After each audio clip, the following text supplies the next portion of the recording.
We are Velocities in Music, aka VIMTV, here today to film our album review of Parts and Labor's 2011 release called Constant Future, which I actually think is another awesome album. We've had several awesome albums in this set and several awesome album titles in this set. And I think that setting your album title has to be appropriate to the music, and I feel like they themed it well here. Parts and Labor did a good job. Tom, I'm going to let you to describe the sound on this one because I feel like you're right on. This is a great amalgamation of a lot of different bands. And, well, I can tell influences, and maybe Different not... bands. Yeah, yes, different bands.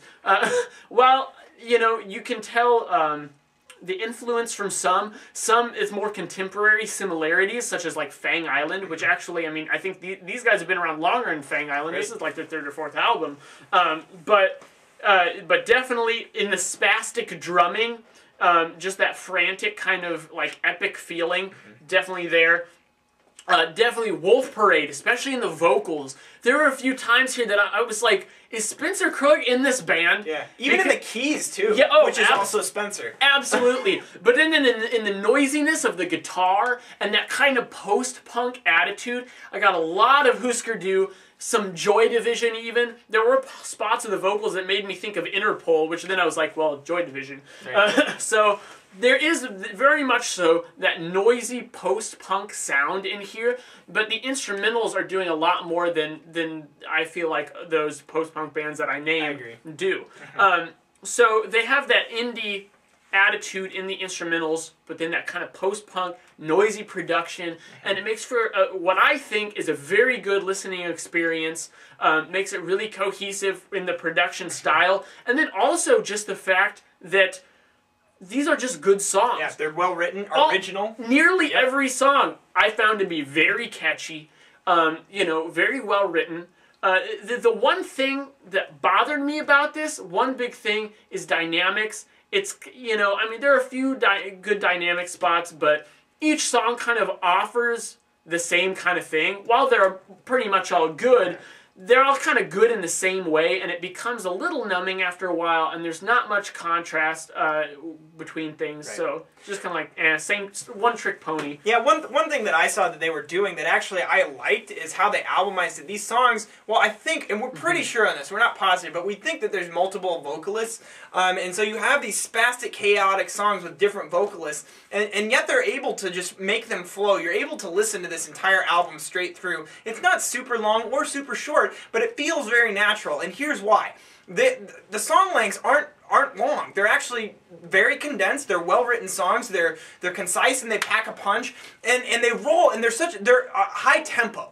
Right? Oh, so yeah. anytime you have high-tempo stuff, you have the ability to roll that over into the next song quite easily. These songs, you get almost no time in between them. It's just boom, they're done, boom, here's the next song.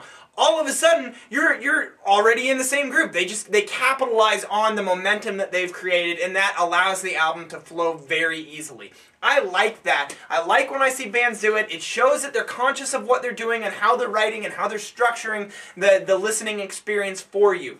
Now, one thing that I did have an issue with is, and it's not really an issue as more just this is a fact of a byproduct of what I was just describing of how they structured the album and how the tracks just kind of roll along.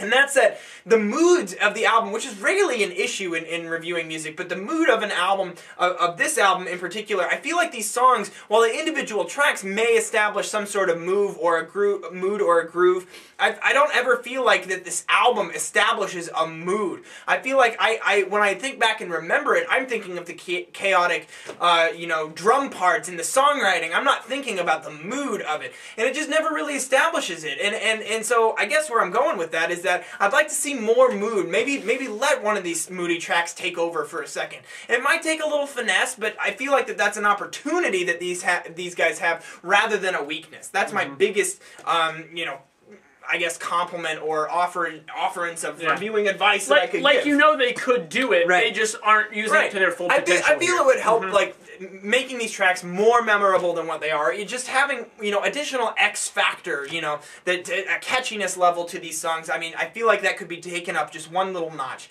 I like this album. I'm thinking, I realized I didn't write a score down, Tom. I'm gonna go 77. 77? I'm going to go 84. I really enjoyed listening to this one. I feel like this is a strong album. It's right. I think that Tom and I score will average out to be, you know, right at that 80 point. Definitely recommended VIMTV listen.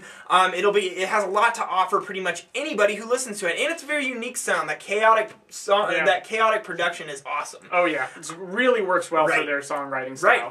What did you guys think about Parts and Labor's Constant Future? I thought it sounded like They Might Be Giants, at least in the vocals. Man, I love They Might Be Giants. But anyways, if you guys liked Constant Future, leave us a comment at www.velocitiesandmusic.com or youtube.com/velocitiesandmusic. I'm Jake. I'm Tom. And we are VIMTV, moving music critique forward.